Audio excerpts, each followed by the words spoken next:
However, Schneid could see through his lies, and as he summoned a magic circle he was ready to obliterate him. The clone began running off, but Schneid unleashed his flame and blasted him in the back as he thought Udo was burned down. He decided to leave, but the clone stood up, glad that Harrow's defensive barrier protected his body from injuries. Even so, Schneid knew his Giga Inferno should have burnt him unconscious, but as Elizabeth decided to formally apologize for being the one who got him into this situation, the clone realized she was even more socially brain-dead than he was. Just then, Schneid grew even angrier and summoned several magic circles at the same time, but as the clone realized the danger, he drew his gun and fired an energy blast that caused him to stumble away before running off immediately. After revealing everything that happened, Harrod realized he was in bad shape and decided to take over in the meantime. That evening, an ugly, useless girl handed him a letter inviting him for a duel with Schneid.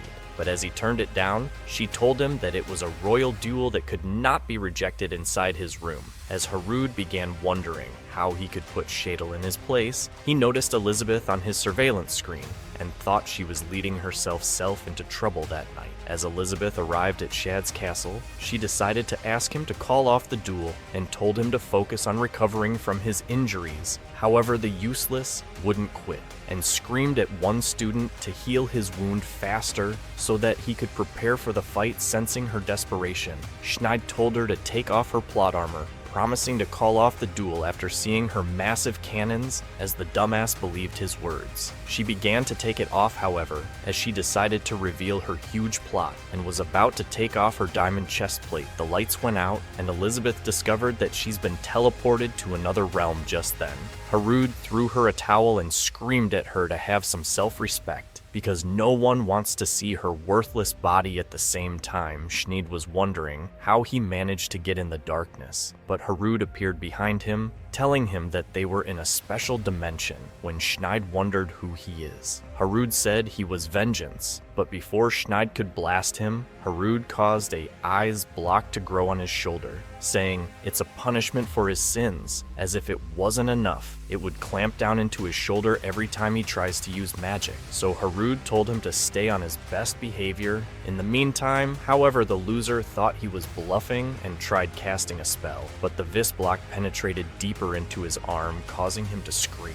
By the time he was teleported back, the students noticed that his injury had grown worse, but as the girl tried to heal him, Schneid began screaming like a useless, ugly kid. However, he thought he would eventually get his revenge and hoped to discover who the Black Knight really is. The following day at school, all the teachers began calling Harrod a hero, wondering how he managed to repel Shad's attacks, and thought he must have been stronger than level 2. However, as Harrod managed to sneak outside, he realized that even the students were talking about him, and the girls wanted to feel his sword penetrating their insides. However, as Tereda managed to stop him, she apologized about yesterday, but asked him to take her researcher's course, vowing to turn him into an ancient magician. But as he told her to go, herself, Lias appeared and started running towards Harrod, excited to see him again. But Harrod pinned his ass to the floor and wondered who this disgusting loser was. Just then, Moran began screaming at Laios for always fighting,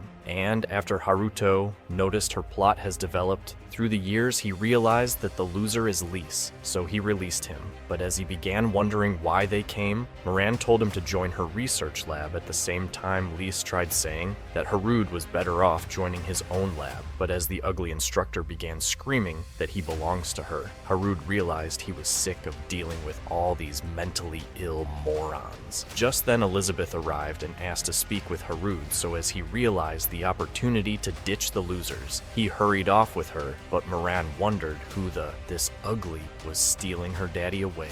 After arriving outside, Elizabeth decided to ask if he was the same loser who bumped into her massive missiles the previous day. She thought he was a completely different person now, as she wasn't able to sense any mana the last time she saw him. Hearing these words, Haruto cast a barrier around them, hoping to protect his secret, and thought she was certainly not an ordinary human. to have sensed his mana, however she detected the barrier, and told him that she could feel the powerful aura that was oozing out of his body at that moment. Harud realized she wasn't ordinary, but as he asked her if she was a demon, she became startled and hesitated as she told him that she's human. Thinking she wasn't a threat, Harud decided to remove the barrier, but asked her to keep his secret safe, so as she agreed. She asked him if he would teach her how to become friends, since she had no idea how to communicate with people. But Haruto wondered why she wanted to become friends with him. She revealed that she's never had any friends in her life because she was abandoned after she was born, and that she started talking right from the time she was a baby. But Harud thought she was the same as him. However, she had eventually grown up in a monastery, but was considered an outcast and wasn't even allowed to have any friends. Now that she was finally free, she wanted to finally know what it was like having a friend. But Harud told her that she had the wrong guy. After all, he's never made a single friend in his life, but she thought that he was perfect, since she was the same exact way as Harud realized that she wasn't trying to rob his McDonald's lunch money, and that he could use her to get away from all the other nut jobs. He decided that he would become friends with her hearing those words. She realized that she had finally made a friend, telling him that she was very happy. But Harud nearly took lethal damage from that smile, while F's massive cannons were developing plot. She remembered the days when she would serve the previous demon lord, whose name was Iris Philia. At the same time, Elizabeth decided to reveal her real name was Iris Philia, but Harud thought it was too ugly and long, so he decided to name her Iris. But she laughed at his face and told him that they should register for classes together, commanding him to take her to his bedroom by the time they arrived. He realized this was the first broad that would ever enter his room, and hoped that he had hidden all of his crusty socks away. But after opening the door, he saw that Char was waiting inside, so as the ugly little girl spotted them, she began wondering if she was his lover. But Harud told her that she was just his friend, making her happy that he wasn't taken yet. After all, she knew he would have at least 5 wives in his life, and vowed to become his second wife. But he realized it was only a matter of time before she grew up to hate him, as Harud began filling their paper. But he soon grew too weak and useless. So Char picked his classes for him. However, as she was ready to leave, Harud decided to cover up Iris's eyes, looking to keep the portal a secret. So once Char was gone, he realized that he was ready to continue his mission to get expelled a few days later, as Harud dressed up for school. Char revealed that he's been chosen to stay in Sikh class, but said he would be moved up to a class once he starts impressing the teachers. However,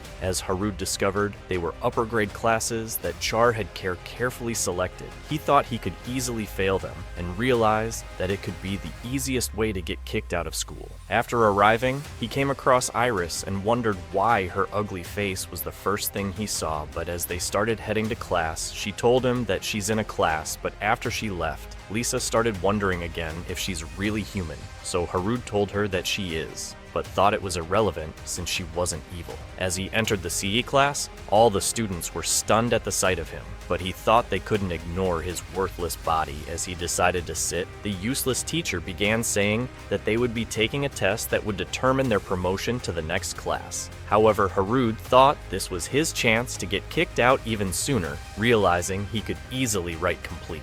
But when he got the papers, he realized that the questions were far too easy. Seeing as he had studied them while Char was a lot younger, he began thinking that the teacher was merely trying to play tricks on them, so he decided to fill up all the answers after the test was over. The teacher revealed that all the other students basically scored 0, but was impressed with Harud, who scored above average. He thought he was impressive, and all the students began applauding him before he knew it. He was promoted to a class as Lise, and Iris immediately dragged him off to their seat. But as they began wondering who should sit closer to him, the teacher appeared in the class, introducing herself as Oratoria. However, Harud realized something was going to be hard, and it was not passing this class. Just then, Oratoria began threatening to kick them out of the class if they failed to answer her questions. So as she revealed a crystal orb, she commanded Iris to touch it. As the orb began to glow, Oratoria discovered that she possesses all the elements, but realized that her mana was at level 5. She thought she could help her increase it, so the ugly teacher began asking her to join her group. But Iris said she was afraid she had to decline, right? Then Harud activated his Mona calculator and realized that Iris has no other abilities, however, as Oratoria began saying that new abilities can always be developed. Harud revealed that they could also be hidden, thinking he's a genius. Oratoria began saying that he's special and thought that his talent was extremely rare. However, when she began shaking him up and down to join her lap, he wished she would be shaking something else up and down and apologized because it was too hard for him to even stand. The following day, as they arrive at the research lab, the dwarf teacher was glad that she successfully won them over, but as Harrow's clone tried sneaking away, they discovered that Shat was bound up in her office, so she began revealing that Schneid was asking for the Vis block to be removed. But as she discovered it was ancient magic, she had spent all night casting spells but couldn't even move it. She thought the caster was definitely powerful and pierced his shoulder, but discovered that the object was penetrating his body through an invisible barrier. She told them that it was certainly ancient magic, but began wondering who the caster was hoping to discover. The answer she decided to ask Schneid, and began smacking his useless face until he regained consciousness, however. As he spotted the clone, he began threatening to crush him, but Tarita told him to shut his ugly mouth as she revealed that she couldn't remove the Vis block. She told him that only the caster could do so, and suggested that he reveals who he was. So having no other choice, the loser began to describe the Black Knight. So as Tarita realized that the mysterious hero had showed up at the capital at the same time as Harud, she thought he was the same person. Just then, she began commanding the clone to confess, but as he tried telling her that he wasn't the hero, she thought he was a weak, disgusting liar and continued asking him to reveal his secrets. At that moment, the Black Knight arrived and began saying that he's brought justice to the capital as he revealed that he would eventually remove the Vis block from Shad's shoulder. He told him to call off the duel immediately. Realizing he has no other choice, the loser agreed to call it off, but as Harud tried leaving, he discovered that he was already trapped in binding magic. Tarita was glad to have caught him off guard, but as Harud activated his Mona calculator, he realized that the useless teacher has a blend of only earth and dark elements, as she began saying that she's got 1,000 questions to ask him. Harud freed himself instantly, but Tarita realized she was stuck to a spot, so Harud told her that it was payback for trapping him. But the useless teacher realized she was about to piss herself in front of her students, so she begged him to unfreeze her, and even offered her body, laughter, music. A few hours later, with Harud Gantareta toasted to the newcomers. But by the time the celebration was all over, they all passed out at the same time. Meanwhile, Schneid was angry at having to call off the duel and thought the entire school would realize that he's a weak and pathetic loser desperate to reclaim his honor. He calm-handed his assassin unit to eliminate everyone in the research building, so that night, while preparing to attack the assassins, discovered that Haro's clone and the others had fallen asleep inside a room. As they were certain that they would be successful, they began charging towards the building, but at that moment one assassin ran into a barrier, and as the leader discovered the invisible wall, he commanded his men to check the entire area. So they decided to go around the building, but realized that the barrier had completely surrounded the place. Thinking he could destroy it, another man stabbed the wall, but realized that it didn't even get a scratch. Just then, a door appeared before his eyes, but as he tried to check what was on the other side, a hand pulled him into the entrance. Stunned by the sight, the leader commanded the men to burn down the door, but as they launched a blast, it went right into the end dimension. While the leader was wondering who the enemy could be, he realized that more doors had appeared, but the men were getting pulled inside, thinking the enemy was close. The leader decided to draw his blades, and as a new door opened, he blasted the Dark Knight before commanding his men to capture him. But at the same time, another door opened with a new knight, and they blasted him instantly. Just then, several doors opened at the same time, and more knights appeared before them. But as the leader began suspecting that something was definitely wrong, they realized that the knights were actually their men.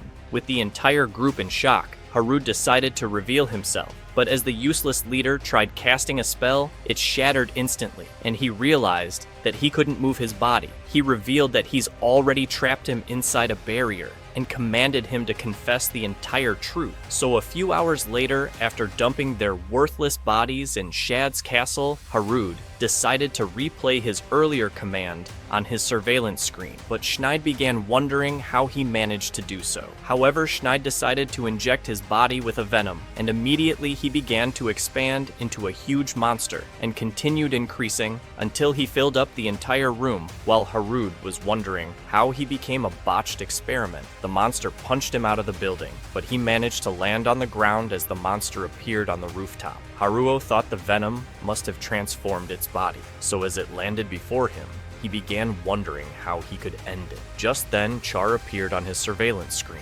and with the useless girl having decided to stay out of bed, she began asking Harud to spare its life. So as he decided to grant her wish, he began evading the monster's blows, but it eventually destroyed his barrier. Realizing the monster was much stronger than the golem, Haruto returned with a stronger barrier and managed to hit it in the chest. However, the giant didn't even move and immediately smashed him, but Harud cast smaller barriers around its arms and eventually separated them as he began wondering how he could remove all the venom from its body. The creature ripped its own arms off and another regenerated instant. At this rate, Haruto thought the fight would never be over, but as he dodged another punch, Char suggested that he peels off the monsters, except skin. So as he thought it was a great idea, he decided to summon 1,000 swords from the flames of purgatory, and as thick red clouds covered up the sky, the swords began raining down on the monster, successfully peeling the layers of its skin until only Schneid was left. However, the useless was caught in a trance. But as Harud suggested he would allow him to keep living, the loser began hurrying away, thinking the venom must have made him lose his mind. Harud thought he was better off retrieving it before a new monster was created that night as his copy decided to stare out the window. He realized that he was starting to enjoy his time at school, because this was the first time in his life that he had people that he cared about and people who cared about him.